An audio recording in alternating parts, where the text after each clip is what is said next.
Hello, je viens de faire un énorme plein de courses. Ne vous inquiétez pas, c'est pas un braquage, mais presque. Il me manquait plein de choses en fait. Je suis partie en vacances. Il me manque plein de bases aussi dans les placards que j'aime bien utiliser un peu au quotidien. Je me suis dit que j'allais vous partager tout ça, donc c'est parti. Donc je vais commencer par le frais. Alors peut-être je vous explique juste 2 secondes. En fait je fais ces grosses courses tous les 2 mois à peu près, 2 mois et demi. Ça dépend un peu comment ça part évidemment, mais en général c'est tous les 2 mois et c'est un gros plein avec plein de bases. Ça me permet de durer un certain temps. Donc je prends des grosses quantités, mais ça me permet voilà, d'avoir un certain stock et d'être tranquille après. Donc j'ai pris des hachés de veau, j'en mangeais pas du tout avant et c'est vrai que maintenant j'apprécie vraiment beaucoup. Je trouve que c'est super facile au midi et même décongelé, ça va très vite. Donc c'est très pratique. Des gnocchis évidemment. En yaourt, j'ai pris des soja sun à la myrtille et des soja sun cerise griotte. C'est mes 2 préférés. Ils sont très bons. Tout ce qui est jambon, etc. Donc j'ai pris des blancs de poulet, rôti de porc et du jambon au torchon. Je le prends aussi à la boucherie, mais voilà, je fais un peu les deux en fonction de là où je vais. En petit plaisir du soir, surtout les nems, je les trouve très bons ceux-là. Donc c'est bien pratique quand on n'a pas le temps. En termes de légumes, là j'ai pris quelques poivrons, des endives. La margarine, j'en ai quand même une grosse consommation. Je fais notamment ma pâte à tarte salée maison. Et c'est vrai que voilà, ça part très vite. Il faut quand même mettre 100 grammes à chaque fois de beurre. Donc c'est vraiment à chaque fois dans mon retour de course. J'ai pris évidemment du beurre normal pour les pâtisseries et puis pour le matin aussi. En sec, moi je consomme beaucoup les tartines de pain de chez Pasquier. Je m'étais intéressée à la composition des biscottes. C'est celle que j'ai trouvée la plus clean en termes de composition. Donc c'est la marque Pasquier. Ils font aussi pain grillé qui est très sympa. C'est vraiment très rapide en ingrédients. Farine, huile de tournesol, levure boulangère, un peu de sucre, farine d'orge, sel, minéraux et gluten de blé. Je prenais beaucoup les Heidelberg auparavant et ils sont bourrés de huile de palme. Donc j'évite. Ensuite, j'ai pris de la citronnelle. Alors ça, c'est la première fois de ma vie que j'achète de la citronnelle comme ça. J'aimerais bien faire un sauté un peu wok avec du lait de coco. J'ai acheté des crevettes surgelées. J'aimerais bien faire quelque chose comme ça avec. J'avais une amie qui avait cuisiné ça avec justement du lait de coco et tout ça. C'était incroyable. Donc je vais tenter. Je ne sais même pas comment on l'utilise. Donc, il va falloir que je me renseigne. En termes de plaisir, j'ai pris des petits cookies avec de la crème de pistache à l'intérieur. Jamais testé, c'était au rayon italien. Je pouvais pas ne pas passer à côté. Ça a l'air très bon. Dans la série des compotes, vous allez voir, il y a une grosse quantité de compotes à la maison. On est des très gros consommateurs de compotes. Alors vous allez me dire, il faut la faire maison, c'est plus facile et tout ça. Mais c'est quand même très pratique. Je reconnais, j'essaye déjà de les prendre en verre plutôt que comme ça pour éviter les emballages en plastique.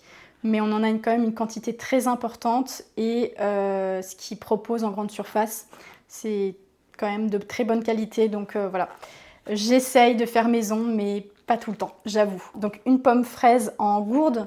Et une pomme fraise Charles et Alice, je les aime beaucoup, ils ont beaucoup de goût, mais malheureusement ils sont pas bio, donc j'évite un peu de les prendre maintenant. Avant je consommais énormément de Charles et Alice, et là c'est vrai que voilà, vu que c'est pas bio, j'évite un peu. J'ai pris des petits graissins comme ça, jamais essayé, ça me donnait bien envie, dans le rayon italien toujours, donc à tester. C'est vachement sympa les graissins, je trouve, en apéritif. Avec un petit houmous, un petit guacamole, enfin les sticks comme ça, c'est super efficace. Et ça fait plaisir à tout le monde. Des patates douces, j'aime beaucoup les patates douces. J'en consomme le soir principalement. Et c'est très très pratique en base. J'ai pris des escalopes de dinde, ça pareil, c'est une des protéines que je consomme le plus. C'est pas très cher et en plus, voilà, c'est très facile à faire. On peut le mettre dans plein de trucs. Donc des escalopes. J'ai repris en sec des vermicelles, des nouilles de riz. Donc j'ai pris 2 paquets et des coquillettes aussi. Donc ça, c'est voilà, c'est pour les plaisirs du soir. Nouilles de riz, c'est notamment pour ma recette avec la citronnelle. Et j'aime beaucoup les nouilles de riz comme ça. C'est très très pratique et ça permet d'éviter de manger trop de blé. Donc j'aime bien. Et les petites vermicelles, ça sera plus pour la rentrée. Mais voilà, j'ai anticipé. Les vermicelles, honnêtement, c'est un peu un truc de grand-mère, mais j'aime bien le faire quand même. C'est quand j'ai pas très faim le soir, je me fais un petit bouillon avec vermicelles et je mets quelques légumes. Donc ça peut être des courgettes, des carottes, des champignons. Je mets tout dedans. Je l'accompagne avec un petit morceau de fromage. Honnêtement, moi, j'aime beaucoup ça. Toujours en féculent, j'ai repris du couscous. En été, c'est indispensable. Il y a ma recette avec du taboulé au gazpacho. Si ça vous intéresse, c'est hyper facile à faire. Du riz, beaucoup de riz. Donc là, j'ai 2 kilos de riz. J'ai pris une petite boîte de maquereaux aux algues. J'aime beaucoup cette marque. Ça s'appelle Mouette d'Arvor. C'est un peu plus cher que les classiques qu'on a en rayon normal. Celui-là, je le trouve au rayon bio en grande surface et je les trouve très très bons. Ils sont vraiment plus qualitatifs, je trouve. Donc j'en achète pas tout le temps, c'est pas donné, mais ça vaut vraiment le coup. Une petite pastèque parce que c'est de saison. Des courgettes, beaucoup de pommes de terre. Donc là, on est sur presque 3-4 kilos de patates. Les patates, c'est le midi en purée, mais c'est surtout même juste vapeur comme ça, c'est trop bon au four avec de l'ail en chemise. Les patates, c'est la vie. Il y en a qui diraient les pâtes, c'est la vie. Moi, je dis les patates, c'est la vie. Des compotes en gourde à la mangue. Une 3e plaquette de beurre. Ça, c'est vraiment en tartine, donc c'est du demi-sel. J'ai pris des pêches jaunes en barquette comme ça. C'est souvent beaucoup moins cher. Et honnêtement, parfois, elles sont vraiment très très bonnes. Ça dépend malheureusement de l'arrivage. Mais très régulièrement, elles sont meilleures même que celles qu'on achète en vrac. Donc je les teste. C'est la marque Simply, du coup, de chez Carrefour. Des champignons. J'ai pris des aubergines aussi, par ici. Donc c'est des petites aubergines violettes. Une petite crème fouettée, c'est toujours pratique d'en avoir une au frigo. Ensuite, je vais avoir une série de compotes. Donc on a pomme pruneau, pomme fraise, pomme mangue. De toute façon, j'ai pris à peu près tous les parfums qui existent. Des petits 3D comme ça pour l'apéritif. J'ai pris 2 petites barres comme ça, plaisir. Donc c'est la marque Coro et New 3. Donc je vais peut-être en tester une maintenant parce que j'ai pas mangé de dessert. Donc il y en a une, c'est café et noisette. Et l'autre, c'est pistache. Je vais peut-être tenter café noisette. Elle est hyper protéinée. 19 grammes de protéines. Il y a du collagène aussi à l'intérieur. Allez, je goûte ça avec vous. Ça permet de faire un test en même temps. Elle est assez sympathique. Elle est toute crunchy comme ça, un peu. C'est assez chouette de l'extérieur.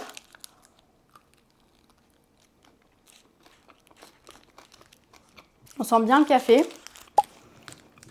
Ça crunch un peu. On sent un peu le côté protéine. Moi, c'est vrai que ça me gêne un peu quand même. Je sais que c'est difficile de faire des barres comme ça qui n'ont pas un tout petit peu le côté sec en fait de la protéine. Le café, c'est sympa. La noisette, elle est assez discrète. Le café prend le dessus. Je rachèterai peut-être pas parce que le côté protéine, moi, ça me gêne beaucoup. Mais si vous cherchez une barre protéinée avec du café, je trouve que c'est plus rare comme goût. On voit beaucoup des barres au chocolat, je trouve. Donc ça change un peu au café, c'est sympa. Allez, on continue. J'ai pris des forces, donc on peut continuer. Des courgettes, évidemment. Là, j'en avais déjà pris avant. Ça c'est un doublon je pense, j'ai pas fait exprès. C'est pas grave, ça sera mangé. Des petites quoi? Des petits kiwis, évidemment, des kiwis verts.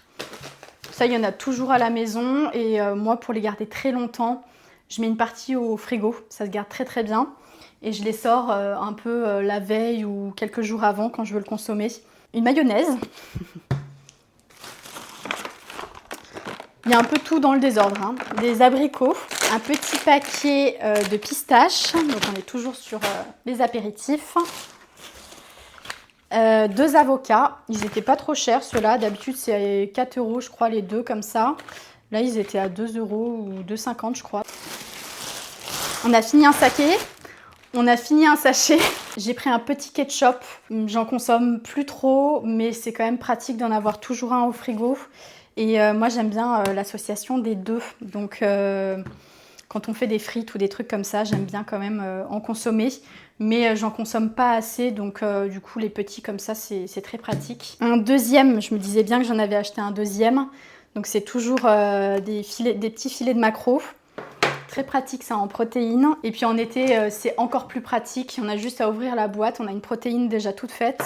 Avec un petit taboulé, c'est parfait. J'ai pris des tomates séchées aussi. J'ai goûté il n'y a pas si longtemps. Je vais vous en parler dans une vidéo favori si elle n'est pas sortie entre temps. J'ai goûté un pesto rosso avec vraiment de la tomate séchée. Mais c'était vraiment de la tomate séchée. Vous savez, il y a beaucoup de crème souvent dans ces genres de préparations. Moi, je suis pas toujours fan. Et là, c'était vraiment de la tomate séchée pure avec de l'ail, du parmesan, enfin le vrai pesto rosso en fait. Il était incroyable. Je l'ai acheté au magasin bio. C'était relativement cher, donc j'aimerais bien essayer de le faire moi-même. Donc je vais tenter ça. Si la recette marche, le temps que je la peaufine, je vous la partagerai. Une petite terrine de Corse au porc et aux noisettes grillées. Pourquoi pas? Allez, on essaye. C'est la même marque qui font des crèmes de châtaigne qui est très très bonne. Je l'achète très régulièrement en hiver. Il nous reste encore quelques petites compotes, histoire qu'on manque pas. J'ai 2 briques de lait d'épeautre. C'est le seul lait que je bois. Personnellement, je consomme plus du tout de lait de vache. Donc autant pour les yaourts, je consomme un petit peu de yaourt au lait de vache, etc. Je prends les petits suisses, du fromage blanc, des choses comme ça. Skyr, j'aime pas trop. Moi, je suis plutôt fromage blanc et petits suisses. Et sinon, après, je suis beaucoup sur du végétal. Donc des yaourts au coco ou les soja là que je vous ai présenté un peu plus tôt. Et en lait, je consomme énormément du coup de lait d'épeautre. Donc il y en aura toujours à la maison pour toutes les pâtisseries. Je fais ma béchamel aussi avec, ça fonctionne très très bien. J'ai repris en avance du coup 2 bidons d'huile d'olive.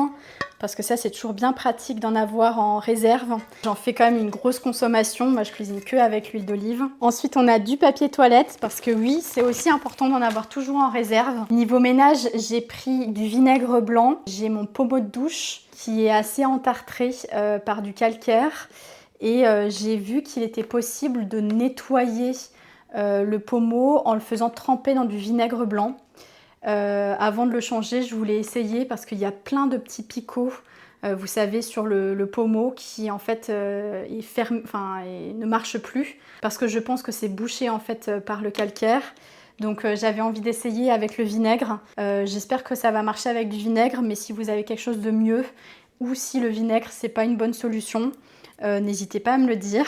Des petites tablettes pour le lave-vaisselle et puis on termine avec deux bidons de liquide vaisselle. Voilà pour mon retour de course. J'espère que ça vous a plu et que ça vous donnera peut-être quelques idées. J'en ai eu pour à peu près 250 € je crois. C'est la moi du futur qui vous parle. J'ai fait une répartition des différents postes de dépenses pour voir où part le budget course. Donc catégorie fruits et légumes, j'en ai eu pour 38,40 €. Je trouve ça très correct. Niveau féculents, il me manquait quand même beaucoup de bases. Donc 31,19 €, ça me paraît plutôt normal. Niveau protéines, c'est souvent la catégorie avec le plus de budget. Je vous ai pas montré, mais j'avais aussi acheté des crevettes que j'avais mis directement au congélateur. La catégorie huile, condiments, j'ai aussi intégré le lait, les conserves. Alors j'ai acheté 3 bouteilles d'huile d'olive qui m'ont coûté 12 € individuellement. L'huile d'olive, c'est quand même devenu un produit qui coûte vraiment très cher aujourd'hui. Budget plaisir, 14,56 €, ça me paraît tout à fait raisonnable. Et le budget qui m'a vraiment un peu choqué, c'est le budget compote. J'en ai eu pour 47,49 €. Même si toutes les compotes que j'ai achetées, ça dure quand même un certain temps, ça reste quand même très cher juste pour des compotes. Si ce genre de vidéo vous plaît et vous donne peut-être des inspirations sur voilà, des petites choses à avoir chez soi, n'hésitez pas à me le dire, j'en ferai peut-être de temps en temps. Je vous dis à très bientôt. Ciao!